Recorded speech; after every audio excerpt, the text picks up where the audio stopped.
Assalamualaikum warahmatullahi wabarakatuh. Perkenalkan, nama saya Darvia Naila dengan NIM 250802034. Di sini saya akan menjelaskan sejarah perkembangan ilmu politik.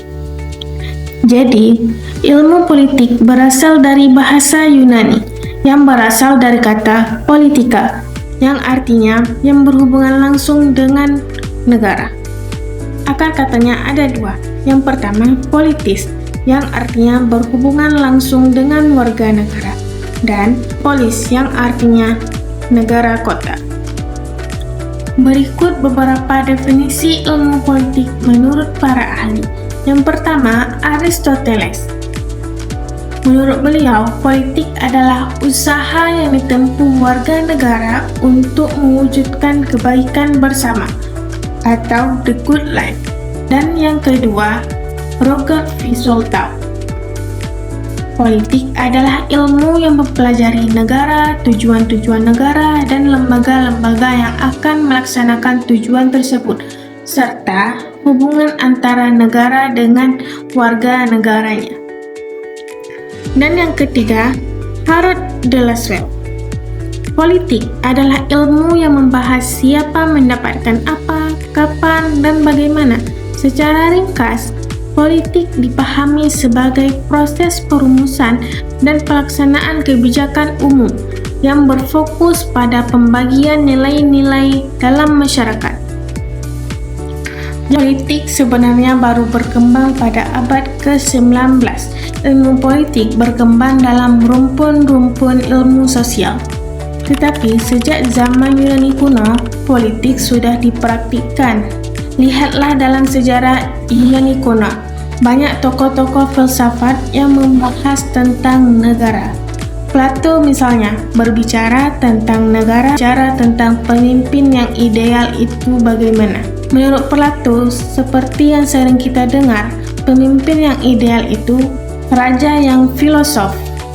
Plato dikenal sebagai orang yang anti-demokrasi. Ia lebih setuju dengan sistem monarki atau kerajaan. Di Indonesia dulu, pada zaman kerajaan-kerajaan kuno, sudah ada buku tentang negara kertaagama pada abad ke-13 yang berisikan tentang kehidupan sosial dan kerajaan.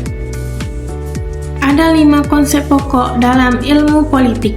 Yang pertama, negara, yang merupakan suatu organisasi dalam suatu wilayah yang memiliki kekuasaan tertinggi yang sah dan ditaati oleh rakyatnya.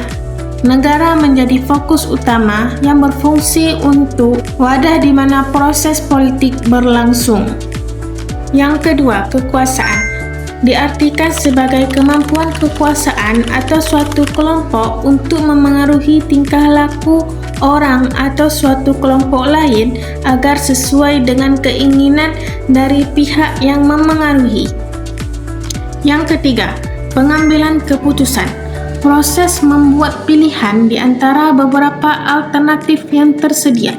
Dalam konteks politik, keputusan yang diambil bersifat kolektif dan mengikat seluruh masyarakat, seperti keputusan pemerintah untuk menyelenggarakan wajib belajar.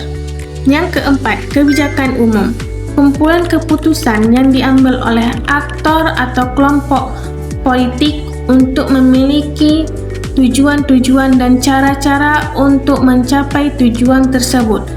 Pihak yang membuat kebijakan ini memiliki kekuasaan untuk melaksanakannya.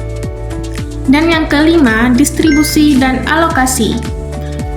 Proses pembagian atau penjatahan nilai-nilai sumber daya, status, dan hak yang dianggap baik atau benar dalam masyarakat. Sekian dari penjelasan saya tentang sejarah perkembangan ilmu politik. Lebih dan kurang saya mohon maaf. Assalamualaikum warahmatullahi wabarakatuh.